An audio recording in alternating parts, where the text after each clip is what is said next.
The night was quiet on the far edge of the human frontier, where the stars seemed to breathe slowly and the world forgot to hurry. A place where a single man lived alone on a ranch that time itself had left behind, and where the weight of war no longer reached, or so he believed. He had once worn the uniform of a soldier, walked through alien worlds, and stood beneath the banners of humanity during the long galactic war. But now he was just a retired man with tired hands and a heart that beat softly to the sound of the wind through old fence posts. He didn't expect anyone to come, not after so many years, not after all the noise of the galaxy had faded from his doorstep. But that night, just as the sky split with a falling star, there was a knock on his door. A soft, desperate, rhythmic sound that broke through the silence like a whisper turning into a storm. And when he opened the door, the stars stared back at him through the eyes of 11 alien widows, shivering in the night, their hands raised not in anger, but in plea.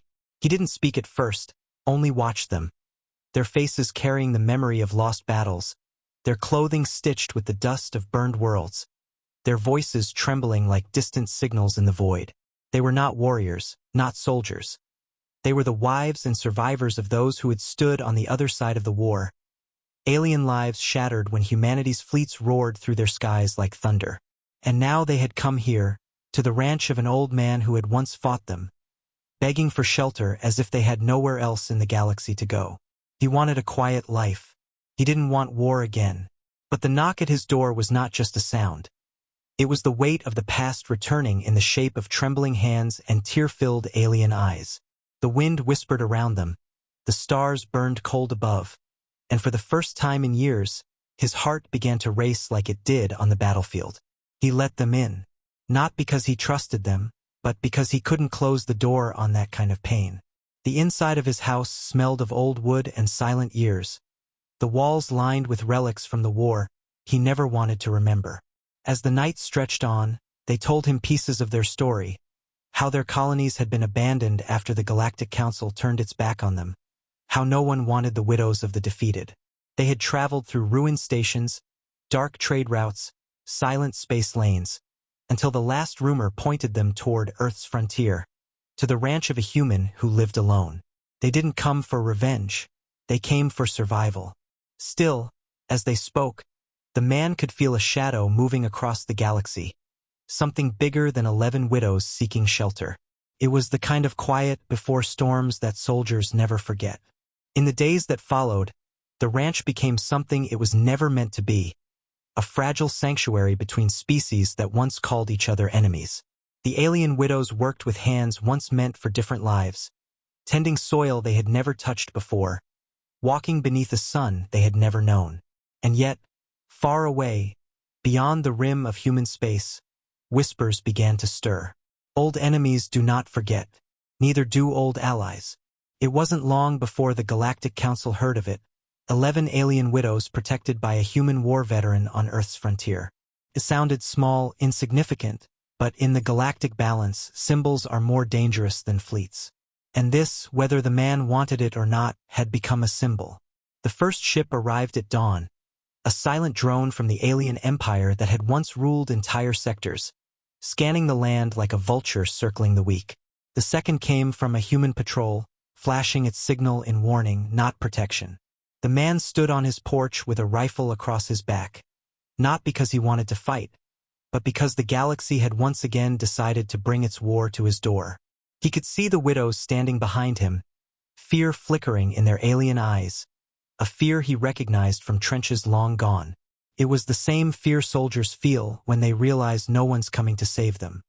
He sent a message, not to beg, not to negotiate, but a simple signal to the void. If you want them, you'll have to go through me. Humanity had once conquered the stars with fleets and fire. But that night, it began with a single man and a ranch. The Council called him a traitor, the alien empire called him a thief of their kind, and the border worlds called him a fool, but he didn't care because for the first time since the war ended, he remembered what it meant to stand for something.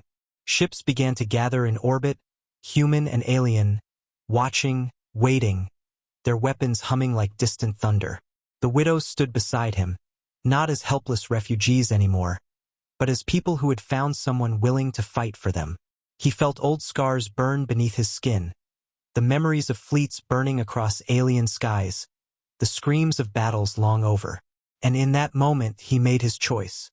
Not for war, not for revenge, but for peace born out of defiance. The battle that followed was never written in official history books, but every star on the frontier remembered it. It wasn't fleets that clashed that night. It was a single man's voice broadcast into the void, telling the Council and the empires that humanity would not hand over those seeking shelter, no matter their species. And for a moment, a rare, fragile moment, the galaxy went quiet. The fleets pulled back. The widows stayed. The ranch stood. Humanity had drawn a line not with war, but with unshakable will. When the dawn rose, the man stood on his porch, older, quieter, but no longer alone. The widows had built their lives beside his, and the galaxy had learned something dangerous about humans. Even when they want peace, they do not kneel. And as the wind moved softly across the plains and the stars blinked above, his story spread through every corner of the Galactic Council, whispered in alien halls as both a warning and a promise. Humanity protects its own, and sometimes those they call their enemies too. If you enjoyed this story, don't forget to like, comment, and subscribe for more HFY sci-fi tales. Your support helps keep these stories alive, and there are many more waiting among the stars.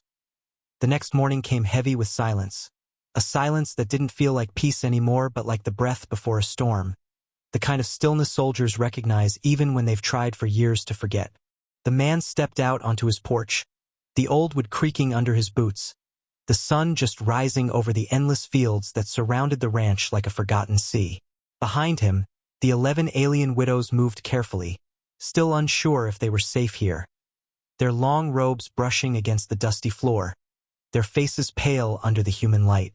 They had slept little, whispering through the night in their soft, alien tongues, their voices weaving sorrow, fear, and something else. Hope, fragile but alive. The man had sat in his chair, watching the night stretch on, remembering how many faces he'd seen vanish into the cold of space, remembering what it meant to lose everything. He walked toward the fence line and saw the tracks they left behind, deep and sharp, proof they had crossed through half the galaxy on ships not meant to carry people anymore. Their escape wasn't a journey of freedom, it was desperation. A run through forgotten war zones, past systems still smoldering from the last human-alien conflict. The Galactic Council had promised peace, but peace had always been fragile, paper-thin. A word spoken in halls far away from the places where real lives were burning. The widows had been left behind when treaties were signed, their colonies stripped, their names erased from records. No one wanted them, not their own, not the Council, not the humans. But now they stood on human soil under a human sky, beside a human who had no reason to help them, except that he couldn't turn away. When he turned back toward the house, he found one of the widows standing by the doorway, her silver skin catching the early light, her eyes a pale blue that didn't blink as often as a human's would. She didn't speak, just looked at him as if trying to decide if this fragile place could hold all the pain she carried. He didn't answer, didn't need to. War taught people to speak without words, and in that quiet moment, they understood each other. She was asking if they could stay. He was answering that he didn't know, but he wouldn't let anyone take them without a fight. He didn't say it out loud, but it was in the way he stood, in the way his hands stayed ready, in the way he watched the sky like a man who'd seen trouble fall from it before. The days that followed blurred into a slow rhythm that felt too calm to be real. The alien widows learned how to live on human land, their thin hands digging into soil they had never touched before, learning how to make bread instead of ration bars, how to sleep without alarms screaming in the night. The man kept his distance at first, watching them work from the porch like a ghost at the edge of their lives. But slowly, the sound of laughter began to return to the ranch, soft at first, like wind between the wheat. Some of the widows began to hum songs from their lost homeworlds, the melodies strange but beautiful, filling the spaces that had once been too empty for too long. But peace is never left alone for long. A week after they arrived, the man felt it.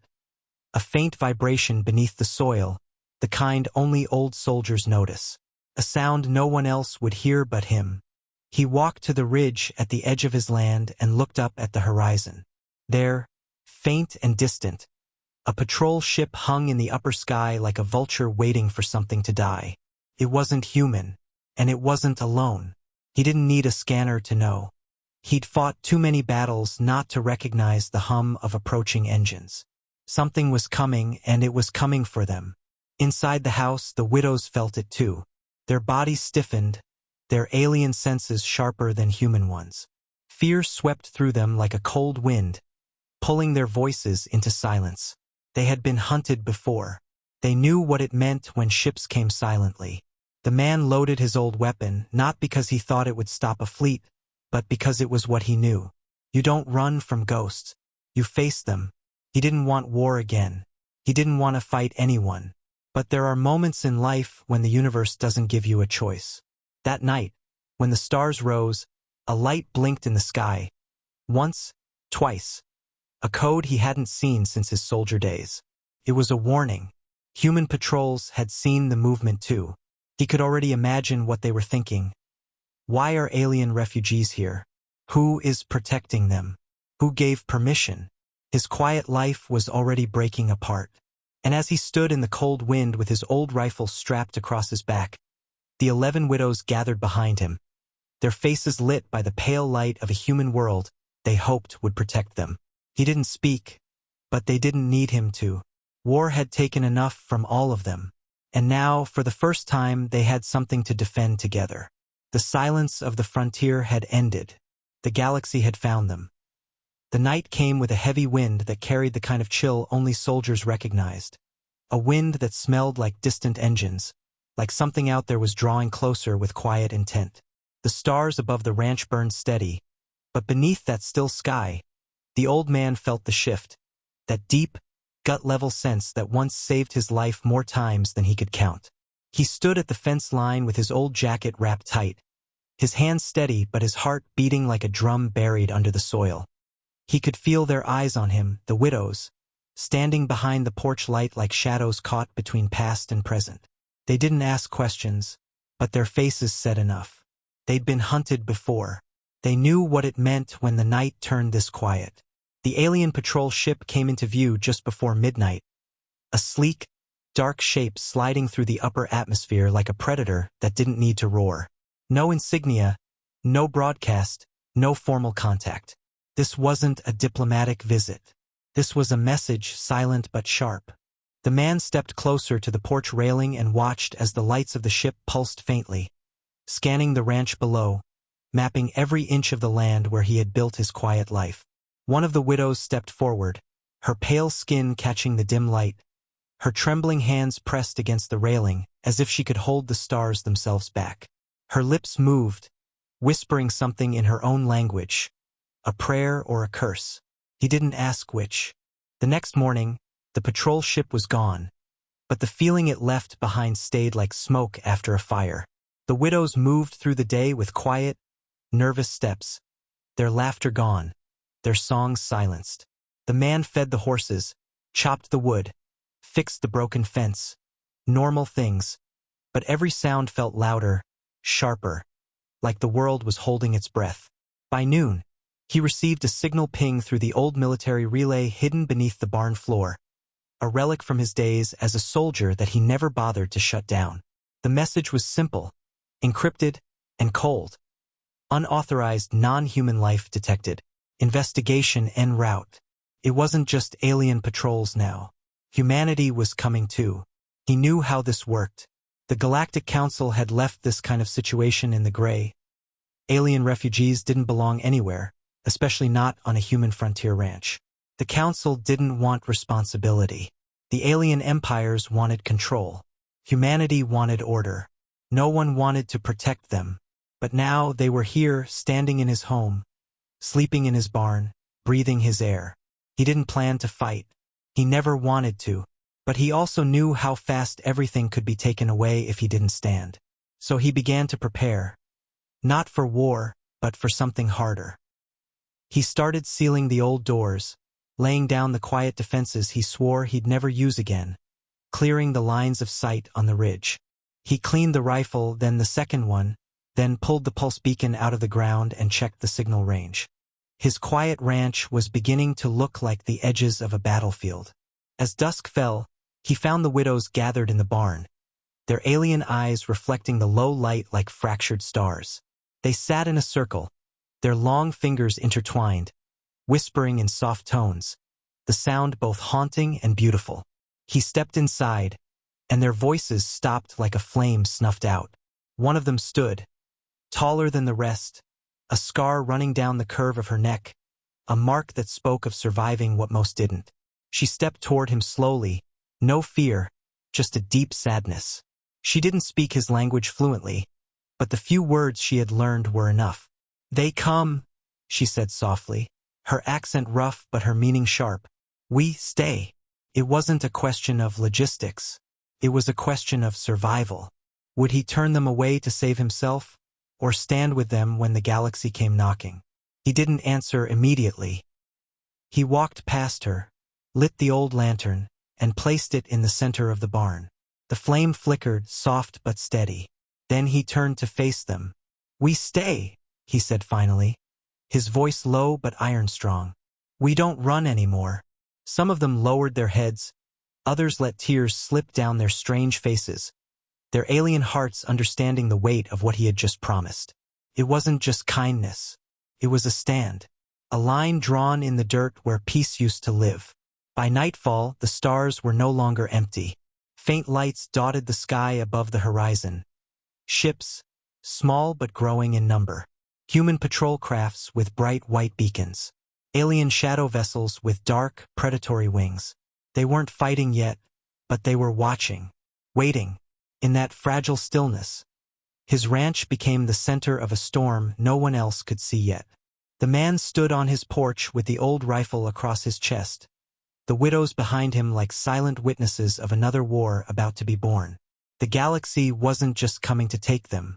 It was coming to test whether humanity would bend or stand unbroken.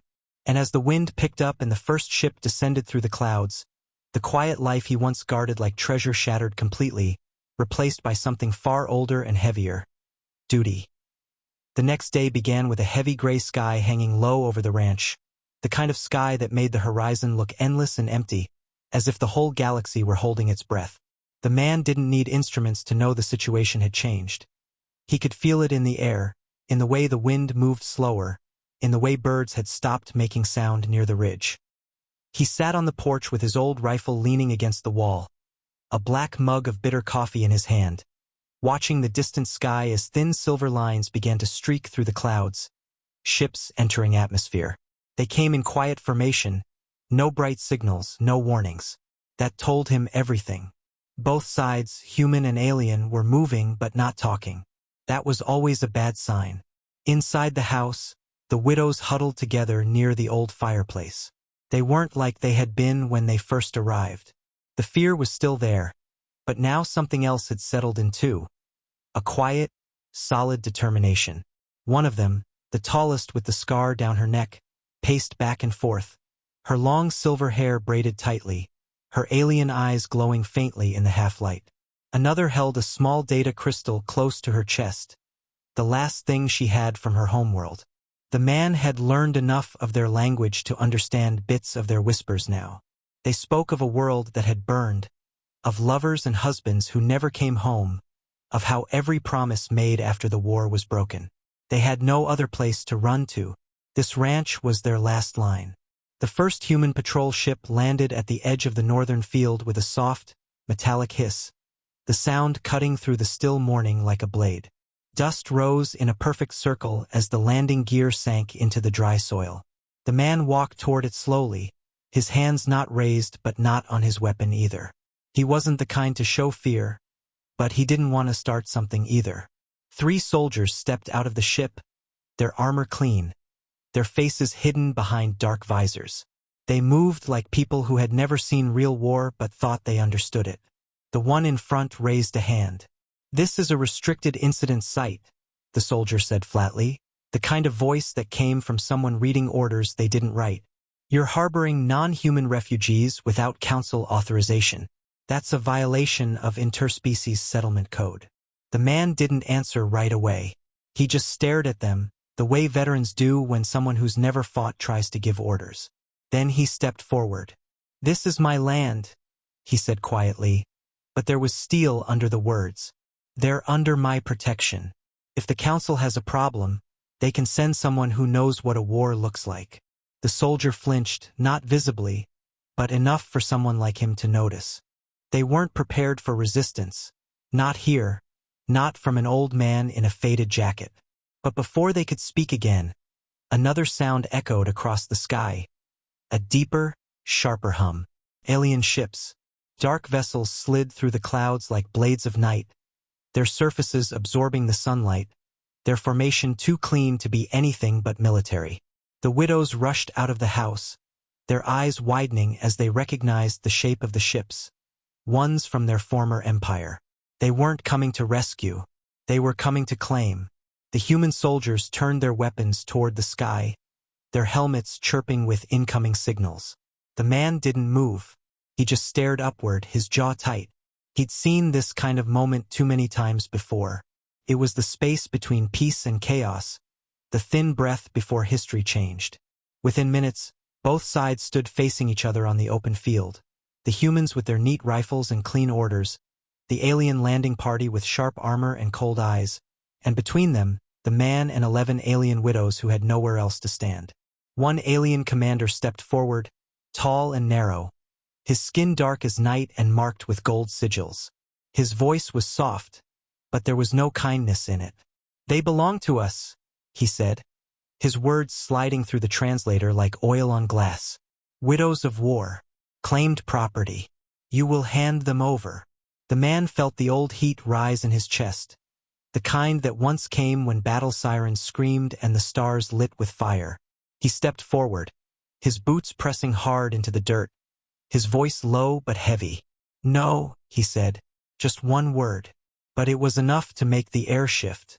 The human soldiers stiffened. The alien commander tilted his head, surprised but amused. The widows, standing behind him in a tight circle, lowered their heads. Not in fear, but in something like trust. They had been taken before. But now, for the first time, someone was refusing to let them be taken again. The alien commander's smile faded. "Old man," he said softly, "you do not understand what you're standing against." But the man did understand. He had spent his youth fighting their kind. He'd seen their fleets burn and fall. He'd watched them beg for mercy they never gave in return. And now they thought he would hand over 11 broken women because the council didn't want to make trouble. He knew this was more than just a refugee matter. If he let them take the widows, it would tell the galaxy that humanity bowed when it was easier than standing. And he would not be that man. The human soldiers tried to speak again, but their commander hesitated. The man had a reputation, a war hero from the outer campaigns, one of the few who walked away from battles entire fleets didn't survive. Somewhere deep in the military archives, his name was tied to quiet, dangerous victories. No one wanted to be the one to tell him to stand down. Above them, more ships moved into position, human and alien, forming a silent line in the sky like wolves circling prey. It wasn't just a standoff anymore. It was a message. The galaxy was watching. He turned to look at the widows one more time. They stood with their backs straight, their alien eyes reflecting the glow of two opposing fleets, their voices silent but strong. He knew then that there was no turning back. He raised his head to the sky, clenched his jaw, and sent out a single coded pulse from the old war beacon he had kept buried beneath his land. A signal that carried a name not spoken in years. One that only a few old soldiers would recognize. The signal meant one thing: if they come, we stand. The wind swept across the field, carrying the dust with it. The alien commander's smile was gone now, replaced by a cold frown. The human soldiers exchanged glances. The first rumble of descending warships echoed through the clouds. A quiet ranch at the edge of nowhere had just become the center of something far greater. And the man, who once wanted nothing but silence, stood at the heart of it with his back straight, his eyes hard, and the weight of the past resting like iron on his shoulders. He had drawn the line, and the galaxy had noticed. The wind rolled across the fields like a restless beast, carrying the weight of two fleets locked in silence above. The night sky was no longer dark. It was alive with the hovering silhouettes of warships, human and alien alike, their engines humming low, vibrating through the soil of the old ranch. The barn creaked under the tension, the air thick with the kind of stillness that always came before something irreversible. The old man stood at the center of his land, his boots buried in the dust, his jaw set like stone. He could see the faint glow of targeting systems tracing invisible lines between the ships in orbit, a quiet web of death waiting for one mistake. He had seen standoffs like this before on faraway planets. None of them had ended peacefully. Behind him, the 11 alien widows stood close together, their silver skin glimmering under the cold starlight. Their alien eyes followed the ships above, their breaths shallow, hands clenched. They had been through war before, but never like this. This time, the war had come not to their world but to their refuge, to the one place where they thought they might finally be safe. One of them stepped forward, the tall widow with the scar, the leader among them. She touched his arm gently, her fingers cold against his warm skin. She didn't need to speak for him to understand the question in her eyes. She was asking if they should run, if there was anywhere left to go. He looked at her steadily and shook his head once. There was nowhere else. The line had already been drawn. The human soldiers at the north field were growing restless. They kept glancing at their captain, their fingers tightening on their weapons, their comms buzzing with distant orders. Somewhere in orbit, a human admiral was watching this standoff through a tactical display, and somewhere in an alien warship, a commander was doing the same. Everyone was waiting for someone else to make the first move. No one wanted to be the spark. But sparks have a way of finding their own fire.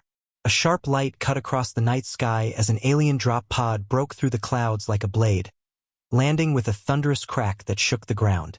Dust exploded outward, coating the ranch in gray. The man didn't flinch. He had seen worse landings on burning planets. The pod door slid open and out stepped alien enforcers. Tall, armored, faces hidden behind black visors. Their movements smooth and precise. This wasn't a negotiation team. This was a retrieval unit. They came not to talk, but to take. The alien commander from earlier followed behind them, his gold sigils catching the moonlight, his mouth curving into a thin smile. "You've made this more difficult than it needed to be," he said softly, like a man scolding a child. "But make no mistake, old human, we will leave with them tonight." The man didn't move. He didn't need to. His presence alone made the soldiers hesitate. He carried himself like someone who had once stood on battlefields where fleets died. He had seen empires rise and fall and walk away with ash on his boots. The alien commander took a step closer, confident, certain of his strength. "This isn't your war anymore," he continued. "You are a ghost, living on a forgotten patch of land. Do not throw away what little life you have left." And then the man smiled. Not a big smile, just a small, sharp one, the kind that had once made entire units trust him with their lives. "I'm not throwing it away," he said quietly. "I'm remembering why it mattered." He pressed a button on the old beacon at his belt. The response wasn't immediate, but when it came, it was like a whisper through the stars. A deep, resonant pulse that reached ships that hadn't answered a call in decades. Old war channels, ghost networks, forgotten veterans scattered across the outer sectors. People who didn't trust the Council anymore. People who remembered him. The alien commander froze for a fraction of a second, realizing something he hadn't accounted for. This wasn't just one old man with a broken rifle. This was a signal that would shake the edges of the map. The sky trembled as a new sound entered the night. It was low, deep, and steady, the kind of engine hum no current fleet used anymore. It belonged to something older, something the galaxy hadn't seen in a long time. The first ship appeared on the far edge of the sky, emerging from the void like a ghost wrapped in fire. Then another, and another. Old Terran warships, scarred from wars the galaxy tried to forget, dropping out of silent orbit. They weren't part of any council fleet. They answered to no government. They answered to men and women like him. Veterans. Ghost soldiers who had once built humanity's reputation among the stars with fire and iron. The alien commander's confident expression cracked for the first time. The human soldiers on the field lowered their weapons slightly, their helmets picking up encrypted chatter they didn't understand. This wasn't in their orders. No one had planned for this. The man took a step forward, his voice low but carrying through the night. "You're standing on my land," he said, "and I'm done letting other people decide who belongs here." The alien enforcers tensed, their weapons humming with blue energy. The widows didn't run. They stood behind him, silent but steady, their trust now woven with something stronger. Above them, the warships moved into formation, their old hulls glowing faintly, their cannons aligned but not firing. It wasn't a threat. It was a promise. For a moment no one breathed. The alien commander stared at him, weighing the cost. Taking the widows by force now wouldn't be a clean operation. It wouldn't be a quiet one. It would mean igniting something far bigger than either side wanted to face. This wasn't about refugees anymore. This was about pride, power, history, and the weight of unfinished wars. The man didn't blink. "You take one step," he said softly, "and I promise, this won't end with ships in orbit. It'll end with every ghost of that war knocking on your door." The alien commander's jaw tightened. The night pulsed with the sound of engines waiting for orders. And in that fragile space between heartbeat and war, the galaxy held its breath. This forgotten ranch, this one old man, these 11 alien widows, had become the center of a storm that could rewrite everything. The night stretched like a blade, thin and silent, every breath of wind slicing through the cold tension that had wrapped itself around the ranch. Above, the sky burned softly with the glow of engines, an uneasy constellation of warships. Human patrols, alien enforcers, and the old Terran ghost fleet now hovering like watchful wolves. What had once been a lonely piece of land was now the heartbeat of a storm waiting to break. The man stood at the front of the field, his boots pressed into the soil that had been his home for decades, the rifle strapped across his back, the old war beacon still pulsing faintly against his hip. He didn't shake. He didn't move. This was not new to him. War had a sound before it began. Not shouting, not gunfire, but silence so sharp it made the air itself feel fragile. That was the sound now. The alien commander paced forward, his armored boots crunching into the dirt. Behind him, the enforcers moved with cold precision, their weapons glowing a pale, deadly blue. To their left, the human soldiers tightened formation, uneasy, unsure who their real enemy was now. And above, old Terran ships hung heavy in the sky, their hulls scarred but their weapons very much alive. Everyone knew what this was. This was no longer about 11 alien widows. This was about whether one man could force the galaxy to remember who humanity used to be. The widows gathered behind the porch, the night wind wrapping around them like a cloak.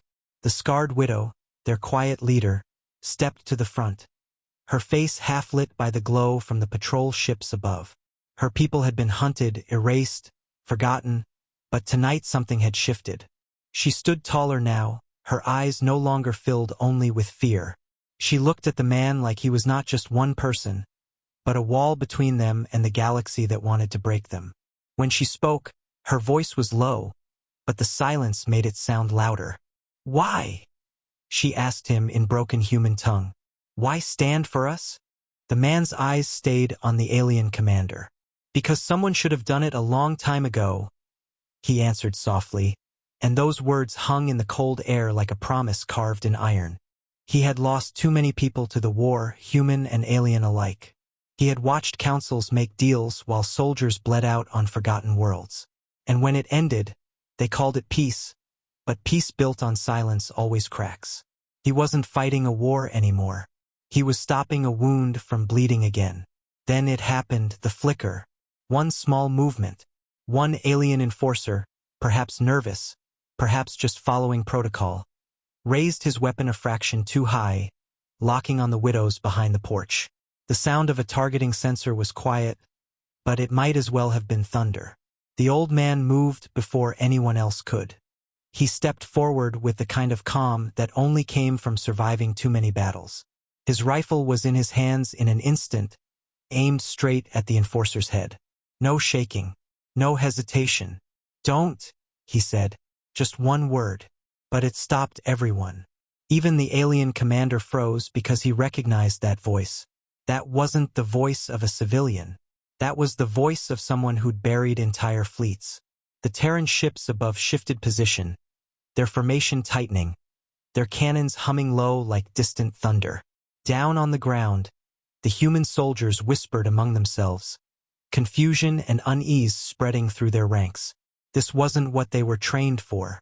They were standing in front of a man their grandfathers had probably told stories about, the kind of man who didn't bluff. The alien commander tilted his head, his cold arrogance beginning to crack. "You can't win this," he said softly. The man's voice was steady. "I don't need to win," he answered. "I just need to remind the galaxy what happens when it tries to break something that refuses to bow." A siren echoed through the alien ships above, a signal that meant their window was closing. They had expected compliance, not resistance. They had expected silence, not an old war beacon that summoned a forgotten fleet. The alien commander turned his head slightly, listening to whatever orders came through his earpiece. His enforcers tensed, waiting for the command to attack. And for one heartbeat, everything balanced on a knife's edge. The man, the widows, the soldiers, the fleets, the galaxy itself. Then a new sound cut through the night. A deep, rolling thunder that wasn't thunder at all. The old Terran fleet powered its main cannons, not aimed at the aliens, not at the humans, but straight at the open sky, a warning shot that split the darkness. The blast didn't strike anything, but its echo rolled across the land like the memory of 1,000 battles. It wasn't just a threat. It was a statement. We are still here. The alien commander's jaw tightened. He looked at the widows, then at the man, and then at the sky. He had power, but not the kind that could stop the storm above them. His mission had been simple. Now it had turned into something the Council would call a spark. And sparks become wars. His eyes narrowed, but his voice lowered. "This isn't over," he hissed. The man lowered his rifle just slightly. "It is for tonight," he replied. Slowly, carefully, the alien commander turned away. His enforcers followed, their weapons still warm but unused. They boarded their ship in silence, engines flaring against the night. One by one, the alien vessels peeled away from orbit, leaving behind only fading engine trails and a silence that felt deeper than before. The human patrol didn't move immediately. They were waiting for orders from higher up, orders that never came. No one wanted to ignite this fight, not with the old Terran fleet awake. One of the soldiers finally lowered his weapon, then another. As the ships began to drift back toward the stars, the man exhaled slowly, like someone who had been holding that breath for years. The widows stepped closer, their eyes wide with something they hadn't felt in a long time: safety. They didn't speak. They didn't need to. The night around them wasn't just quiet. It was earned. The human captain approached the man, his voice uncertain. "You know what you've done," he said quietly. "Yes," the man answered, watching the stars. "I reminded them what humanity really means." And as the last of the alien ships vanished into the darkness, the ranch stood alone once more, but it wasn't the same. It was no longer a forgotten place. It was a name whispered across channels, a symbol carried on signals through the void. A line had been drawn, and this time no one could pretend they didn't see it. Humanity had chosen to protect 11 alien widows, not with speeches, but with the kind of quiet defiance that shakes empires. The widows stood beside him, no longer refugees, but people with a home.